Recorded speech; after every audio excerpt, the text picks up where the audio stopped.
Your Honor, I just want to say that the past was fueled by drugs and alcohol. I take complete responsibility for that. I did not know from very young when things happened in my life that it could have been, some of it could have been treated and stopped earlier if I had gotten help for my mental health. That after I received this DWI, that helped me get myself to a place that I could go into a treatment program and deal with some of those past traumas.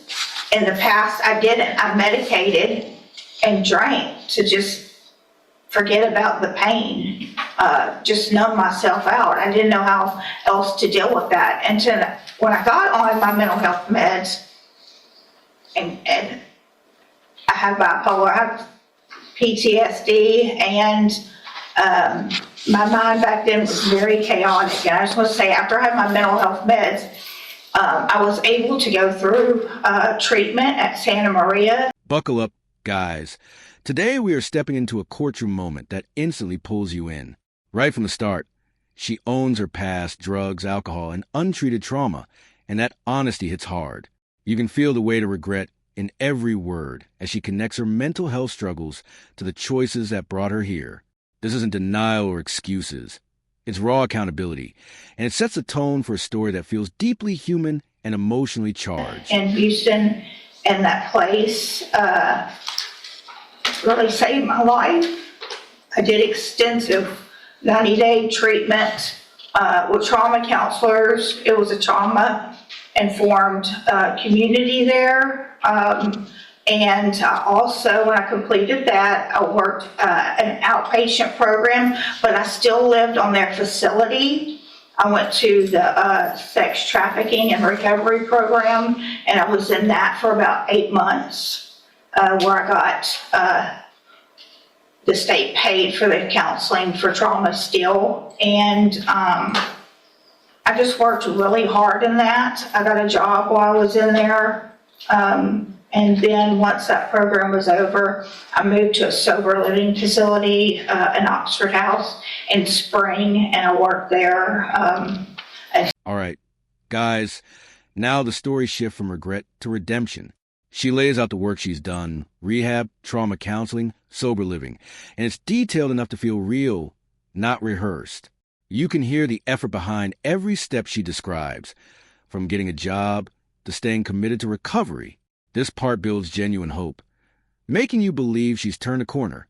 It's the kind of progress that makes you wonder if this might actually end in mercy.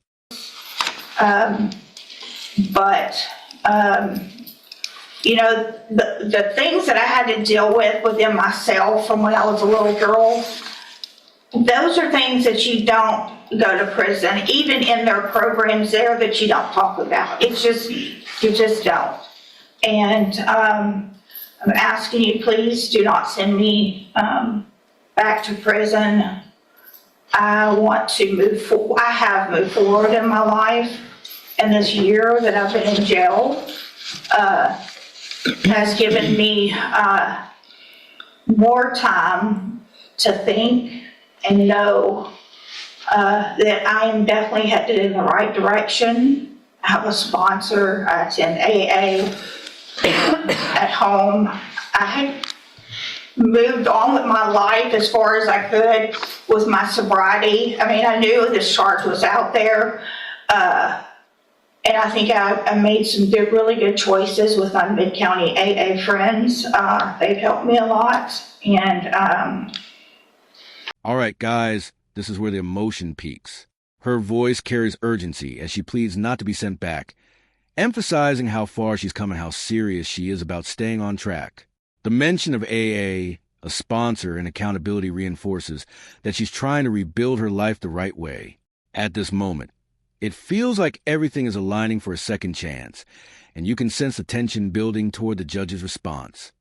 Thank you. So, Ms. Welch, Ms. Molfino probably said it yet best, and I get this often, and they don't. envy my position, and this is the worst part of my job. But I worked hard to get here, and it's my job. Part of my job, it's several things, and it's to look at, obviously defendants and giving chances and things like that, but it also is about making our community safe. And I have to look back, this is your 10th DWI. It's not your 5th.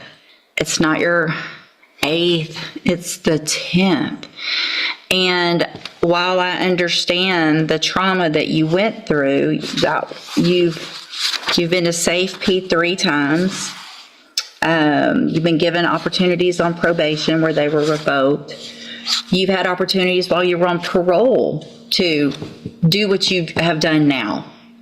And while I appreciate what you've done, and I think that's great, and my goal isn't to stop any improvement, but I can't, in my opinion, in good faith, go home tonight, look myself in the mirror and say I gave somebody on their 10th DWI, that your last sentence was for 15 years in prison. The one before that was for 10. The one before that, you've gone to another 10 year, back in 09. I mean, this goes back to the 90s.